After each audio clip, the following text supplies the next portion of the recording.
কোন শয়তানে জানি আমার আল্লাহ ধরছে। আমি জীবনও বিশ্বাস করেন 3টা ছেলে সন্তান লইয়া তাই আমি কখনো এরকম খারাপ কাজ করি না ভাই।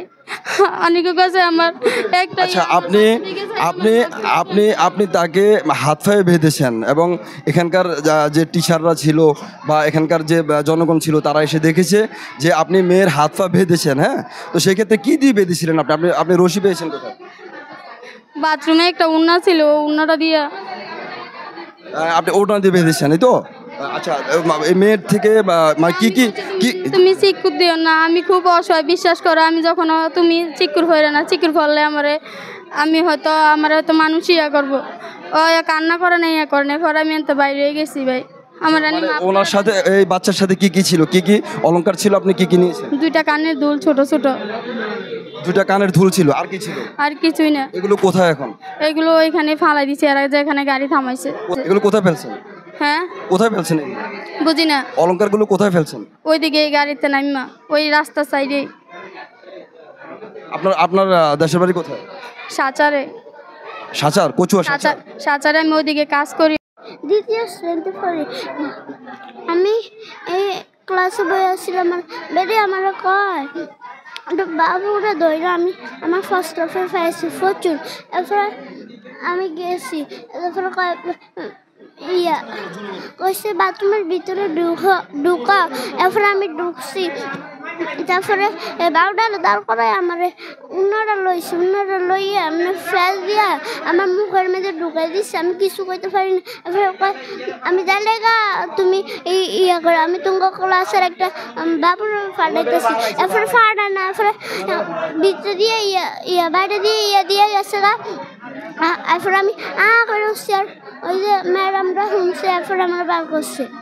আমি আকানে সরকার প্রাথমিক বিদ্যালয়ে ওয়াশরুমে গেছিলাম, যাই দেখতেছি যে একটা মেয়ে চিৎকার করতেছে। পরে আমি যাই দেখি ফিচকারি মারা এবং কি অন্যটা দিয়ে হাত পাও বাঁধা। পরে আমি খুললাম, পরে বললাম যে কি হয়েছে তোমার, বলো। পরে বলতেছে ভাইয়া আমাকে একটা মহিলায় হাত পা বেঁধে আমার জিনিসগুলো নিয়ে গেছে। আমরা যখন এই লোকের ধরছি তখন একটা জিনিস ফালাই দিছে, ফালাই দেওয়ার পরে আমরা লোক পাঠিয়ে দিয়া এই জিনিসটা একটা জিনিস উদ্ধার করছি, আরেকটা এবার পাই না। জিনিসগুলো হইলো এই এখন 2টা নিচে, মহিলা কইছে 2টা নিচে, একটা পাওয়া গেছে, লোক পাঠিয়ে দিয়ে একটা পাইছি, আর একটা পাইনি এই পর্যন্ত। এবং এই হলো অবস্থা। 9টার দিকে আমরা অফিসে আসা সবাই ঢুকলাম, ঢুকে কথা বলতেছি। 5 মিনিটের মাথায় আমাদের সহকারী টিচার রাজিয়া সুলতানা এসে বললো যে একটা বাচ্চা টয়লেটে মুখ বন্ধ করে হাত পা বাঁধা রাখছে। আমরা দৌড়েই গেলাম, যাইতে যাইতে মহিলার বাচ্চা লয়ে দৌড়ে চলে গেছে। আমাদের বাচ্চারা উদ্ধার করে বাচ্চার থেকে জানলাম বাচ্চার কি কি হয়েছে। পরে আবার আমার দপ্তরি এবং আমার টিচার দুইজনরে 2 দিকে পাঠাইলাম যে মহিলাকে ধরে আনার জন্য। তখন আমার দপ্তরি গিয়া যে রোডে গেছে ওই রোডে পাইছি, পায়ে ধরে নিয়ে আসছে।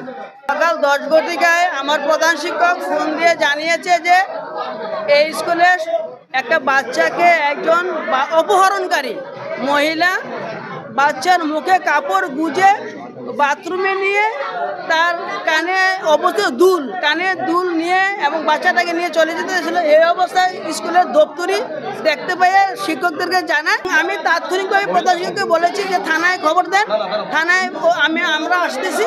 এবং ইতিমধ্যে আমি 10 মিনিট স্কুলে পৌঁছেছি এবং থানার টিম একজন এসআই সহ 2জন ফুল সহ আসছে। সাংবাদিক জাভেদ সাহেব ছিলেন, এছাড়া বর্তমানে আরও একজন সাংবাদিক ইসমাইল হোসেন এসছেন। আমি আমার উপজেলা প্রশাসনকে জানিয়েছি, উপজেলা শিক্ষা অফিসার মহোদয় অবগত আছেন এবং নির্বাহী মহোদয়কে নিয়ে আমরা কাজ করতেছি যাতে করে এই মহিলার একটা দৃষ্টান্তমূলক শাস্তি সেই ব্যবস্থা আমরা করবো ইনশাআল্লাহ। আরেকটা বিষয়, সেটা হচ্ছে যে হাইওয়ে রোডের সাথে অর্থাৎ আঞ্চলিক যে সড়কগুলো আছে সেই সড়কগুলোর সাথে যে ধরনের প্রাথমিক বিদ্যালয়গুলো রয়েছে সেই প্রাথমিক বিদ্যালয়গুলোতে কি সিসি ক্যামেরার কোনো ব্যবস্থা আপনাদের আছে না? গভর্নমেন্টভাবে এখনও ওই সিসি ক্যামেরার ব্যবস্থা করা হয়নি। তবে এই ধরনের যেহেতু পরিস্থিতি উদ্ভূত হচ্ছে, ইনশাআল্লাহ ভবিষ্যতে সিসি ক্যামেরা অন্তর্ভুক্ত করা হবে। আমরা চেষ্টা করব দ্রুত সময়ের মধ্যে যাতে করে সিসি ক্যামেরা অন্তর্ভুক্ত করা যায়।